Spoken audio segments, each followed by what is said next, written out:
عزیز طلباء، السلام علیکم ورحمۃ اللہ وبرکاتہ۔ امید ہے کہ آپ خیریت سے ہوں گے۔ عزیز بچوں، آج ہمارا لیکچر نمبر 23 ہے، جس میں ہم ایک نئی غزل شروع کرنے جا رہے ہیں، اور جس کا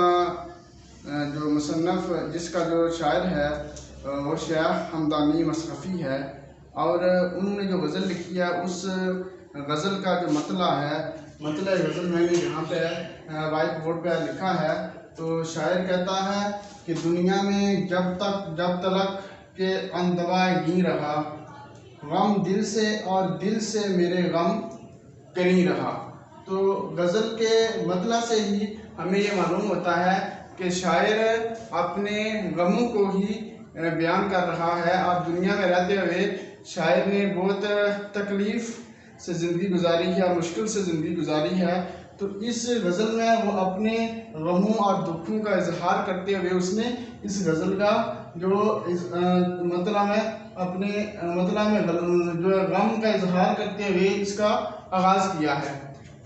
تو عزیز بچوں، شیخ حمدانی مصرفی، ان کے بارے میں تھوڑا سا میں آپ کو بتا دوں کہ یہ کون تھے اور انہوں نے جو کیسے زندگی گزاری۔ تو شیخ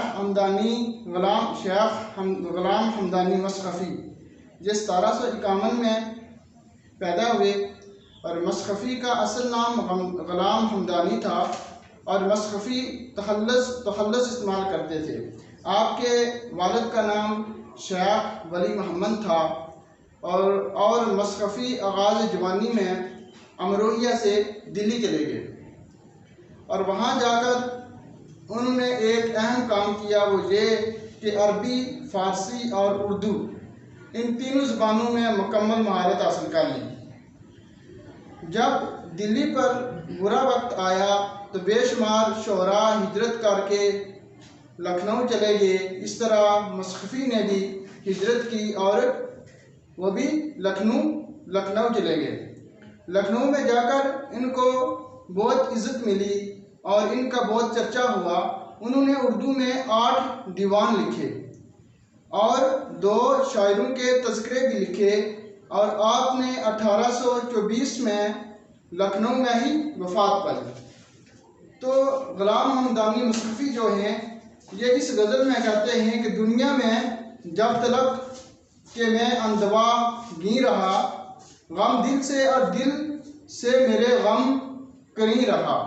مطلب یہ کہ جب تک اس دنیا میں رہا، غم اور زندگی جو ہیں یہ لازم اور ملزوم رہے، اور میں جتنا عرصہ اس دنیا میں رہ کر زندگی گزارتا رہا اور دنیا میں زندگی گزارنے کے لیے رہا، تو غم جو ہیں وہ میرے ساتھ ساتھ رہے ہیں۔ تو تشریح طلب شعر میں شاعر نے اپنے غموں کا اظہار کیا ہے، اور کہتا ہے کہ اگر غم جو ہیں نہ ہوں تو تب بھی زندگی جو ہے وہ کامیاب زندگی نہیں گزرتی۔ تو تشریح طلب شعر میں شاعر کے درد و غم کی انتہائی پرسوز دلی کیفیت کی ترجمانی شاعر نے کی ہے۔ اگر عام معنوں میں دیکھا جائے تو شاعر حضرات ویسے بھی معاشرے کے لیے حساس ترین افراد گنے جاتے ہیں، یہ قیمتی ہوتے ہیں، ٹھیک ہے۔ شاعر کا کہنا ہے کہ جب تک میں اس دنیا میں زندہ رہا، غم اور دکھ میرے قریب قریب رہے۔ یہاں پہ یہ دوسرے جو مصرے کے اندر لفظ کریم استعمال ہوا ہے، کریم کا مطلب ہوتا ہے جو ہے قریب، ٹھیک ہے۔ کریم کا مطلب ہوتا ہے قریب، اندواہ گیں ہوتا ہے غمزدہ، غمگین، کیونکہ اندواہ گیں جو ہے یہ فارسی زبان سے لفظ لیا گیا ہے، اس وجہ سے اس کا مطلب ہے غمزدہ اور غمگین۔ تو دراصل شاعر یہ کہنا چاہتا ہے کہ جب تک میں دنیا میں رہا، دکھ اور غم میرے ساتھ ساتھ رہے۔ جہاں انسان قربت کو مسرت اور وجہ سکون سمجھتا ہے، وہاں قرب کی ایک قسم ایسی بھی ہے جس کا ساتھ انسان کے لیے مسرت اور شادمانی نہیں رہا۔ کسی بھی غم یا صدمے کی آگ میں جل کر مر جانا وقتی کیفیت ہوتی ہے، جس سے آزادی حاصل کرنا آسان ہوتا ہے۔ مگر وہ غم جو دل میں بس چکا ہو، اور وہ غم ایک ایسی آگ کی مانند ہوتا ہے جس میں دل دھیمے دھیمے سلگتا رہتا ہے، اور یہ وہ زندگی ہے جو موت سے بہتر ہے، جس میں زندگی اور اس جہاں میں زندہ رہنے سے بھی زیادہ اذیت سمجھی جاتی ہے۔ یہی حال شاعر کا ہے۔ وہ کہتا ہے کہ جب تک اس دنیا میں رہا، غم اور دل کا آپس میں بہت گہرا تعلق رہا ہے۔ غم جو ہے تمام کے تمام میرے دل کے قریب رکھے ہیں، اور دل میرا جو ہے غموں کے قریب رہا ہے۔ اس طرح دونوں کے گہرے تعلق نے زندگی کو غموں کا گہوارہ بنا دیا ہے۔ تو یہاں پہ ایک اہم بات یہ بیان کی گئی ہے کہ ایک تو غم کی ایسی کیفیت ہوتی ہے جس سے انسان جو ہے مرگ کی کیفیت میں چلا جاتا ہے، اور یہ غم انتہائی گہرا ہوتا ہے، اور انسان کو اس غم کا صدمہ برداشت نہیں ہوتا، اور انسان اس غم کی وجہ سے بعض دفعہ بے ہوش ہو جاتا ہے، یا پھر اپنی ذہنی توازن کو کھو دیتا ہے، یا ہوش و حواس کو گم کر دیتا ہے، یا پھر رونے دھونے سے اس غم کو ہلکا کرتا ہے۔ تو دوسری کیفیت جو شاعر نے غم کی بیان کی ہے، وہ یہ بیان کی ہے کہ غم جو ہے ایک تو یہ گہری کیفیت ہے، ایک ہلکی پھلکی ہے، کہ غم جب انسان کے دل میں بس جاتا ہے تو پھر وہ جس طرح چنگاری جو ہے آگ سے علیحدہ ہونے کے بعد سلگتی رہتی ہے، تو اسی طرح یہ غم بھی آہستہ آہستہ سگریٹ کی طرح یا اگربتی کی طرح سلگتا رہتا ہے، اور یہ غم جو ہے اس غم سے بھی زیادہ شدید ہے، اور اس غم میں انسان کی موت ہو جاتی ہے، لیکن اس غم میں انسان کی موت تو نہیں ہوتی، لیکن پہلے والے غم سے یہ غم انتہائی شدید ہوتا ہے۔ تو شاعر نے اس غزل کا آغاز جو ہے وہ اس مطلع سے کیا ہے، اور آپ نے غم کا اظہار کرتے ہوئے ابتدا کی ہے۔ تو اگلا شعر دیکھیں، شاعر کہتا ہے کہ رونے سے کام بس کے شب اے ہم نشیں رہا، آنکھوں پہ کھینچتا میں سرے آستین رہا۔ تو بس کا مطلب یہ ہے اس لیے، چونکہ، ٹھیک ہے، جہاں پہ جو پہلے مصرے میں لفظ استعمال ہوا ہے بس کے، اس کا مطلب ہے اس لیے چونکہ۔ شب ہوتا ہے رات، ہم نشیں ہوتا ہے دوست۔ ہم نشیں کیا ہوتا ہے؟ دوست ہوتا ہے، پاس بیٹھنے والا ہوتا ہے، اور اس کو ہم کیا کہتے ہیں؟ ہم نشیں کہتے ہیں، ٹھیک ہے۔ اور اس کے ساتھ دوسری بات، دوسرے جو مصرے کے اندر جو بات بیان کی گئی ہے کہ آنکھوں پہ کھینچتا میں سرے آستین رہا۔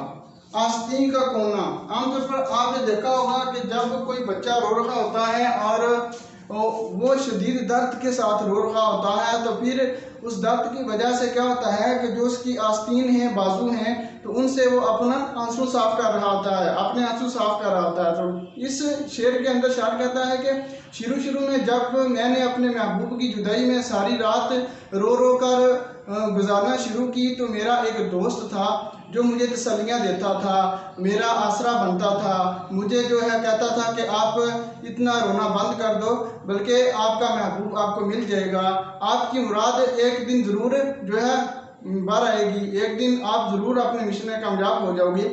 لیکن یہ دوست بھی بلاخر مجھ سے جدا ہو گیا۔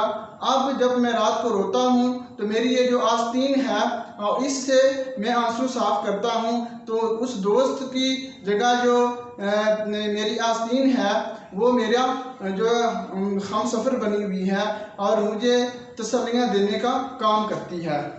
تو شاعر نے جو ہے اس شعر کے اندر بھی ایک انوکھا نکتہ ایک علیحدہ نئے انداز میں بیان کیا ہے کہ رونے سے کام بس کے شب اے ہم نشیں رہا، آنکھوں پہ کھینچتا میں سرے آستین رہا، کہ میں نے ساری رات رونے میں گزار دی اور میری آستین ایک شفیق ساتھی کی طرح آنسو پوچھنے میں لگی رہی۔ تشریح طلب شعر میں شاعر نے اپنے غم و الم کو مزید انوکھی انداز میں بیان کیا ہے، اور جس سے موضوع پر جاذبائی تاثر پیدا ہو گیا ہے۔ شاعر اس شعر میں کہتا ہے کہ میں ساری رات آنسو بہانے میں گزارتا رہا، میں نے ساری رات آنسو بہانے میں گزار دی، اور ان آنسو کو پوچھنے کے لیے میں نے اپنی آستین کو استعمال کیا ہے۔ غم میں جب شاعر نے اپنے شفیق دوست کی کمی کو محسوس کیا تو پھر شاعر نے اپنی ہی آستین سے اپنے آنسو خود ہی صاف کر ڈالے۔ غم و آلام کو بیان کرنا اور شکوے شکایتیں کرنا ایک درد مند انسان کا شیوا نہیں ہوتا، اور نہ ہی عاشقوں کا شیوا ہوتا ہے، بلکہ جو عاشق ہوتے ہیں وہ تو اس بات پر خوش ہوتے ہیں کہ محبوب ان کو غم دے۔ عاشقوں کی ہر رات جو ہوتی ہے آنسو سے بھیگی ہوئی ہوتی ہے، آنسو سے تر ہوتی ہے۔ جہاں تک آنسو کی بات ہے، یہ نہ تو انسان کے غم میں اضافہ کرتے ہیں اور نہ ہی اس کا نتیجہ بنتے ہیں۔ آنسو تو دل کے بوجھ کو ہلکا کرتے ہیں۔ عام طور پر یہ مشاہدے میں بات آتی ہے کہ جب انسان کو رنج اور دکھ پہنچتا ہے تو وہ اکیلے میں تنہائی میں اس قدر زیادہ رو لیتا ہے جس کی وجہ سے اس کا غم ہلکا ہو جاتا ہے۔ اور اصل میں انسان کا دل ہزاروں تمناؤں اور خواہشات کا مرکز ہوتا ہے، اور یہ آرزوئیں اور تمنائیں ساری کی ساری پوری نہیں ہوتی۔ ٹھیک ہے، انسان ساری عمر خواہشات کی تکمیل میں گزار دیتا ہے، کبھی یہ خواہشات پوری ہوتی ہیں اور کبھی پوری نہیں ہوتی۔ اور ایک سچے عاشق کی ایک ہی تمنا ہوتی ہے کہ اس کا محبوب اس کا مہربان ہو، مگر ایک آرزو ساری زندگی پوری نہیں ہوتی۔ ایک عاشق کی تمنا ہوتی ہے کہ اس کا محبوب اس پر مہربان ہو، اس سے وفا کرے اور اس پر ظلم و ستم کو توڑ کر لطف و کرم کا برتاؤ کرے، مگر عاشق کی یہ خواہش بھی ادھوری کی ادھوری رہ جاتی ہے۔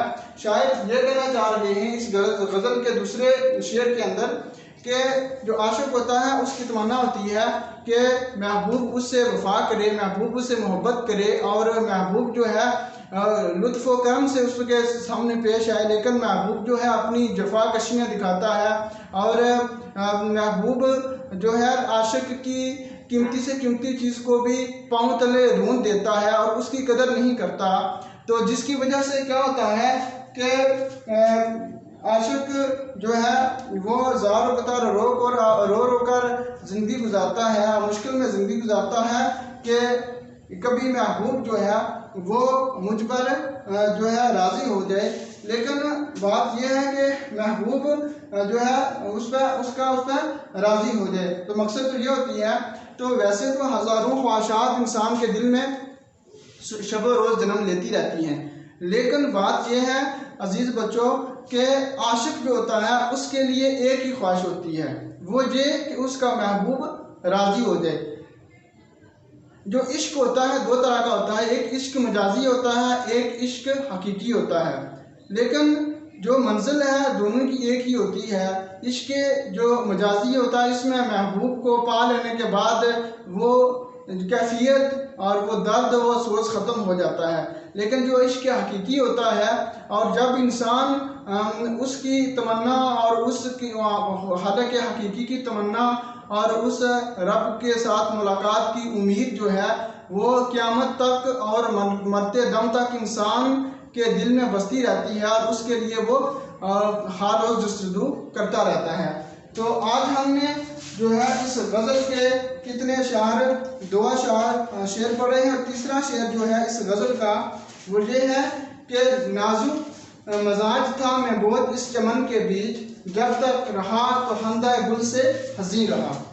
تو چمن ہوتا ہے باغ، ٹھیک ہے، بیچ ہوتا ہے درمیان، خندہ گل مراد پھولوں کی ہنسی، پھولوں کا کھلنا، پھولوں کا مسکرانا۔ تو اس شعر کے اندر بھی شاعر نے ایک بہت دلچسپ بات کرتے ہوئے ہمیں ایک اہم بات سمجھانے کی کوشش کی ہے کہ نازک مزاج یعنی حساس طبیعت کا مالک، معمولی بات کو بھی برداشت نہ کرنے والا، چمن باغ یعنی خندہ گل پھولوں کی ہنسی۔ شاعر کہتا ہے کہ میں اس قدر نازک مزاج تھا کہ پھولوں کی مسکراہٹ بھی میری طبیعت پر گراں گزرتی تھی۔ شاعر کہتے ہیں کہ دنیا میں ہنس مکھ اور خوش مزاج لوگوں سے بھری پڑی ہے، مگر یہ حقیقت ہے کہ بعض اوقات اس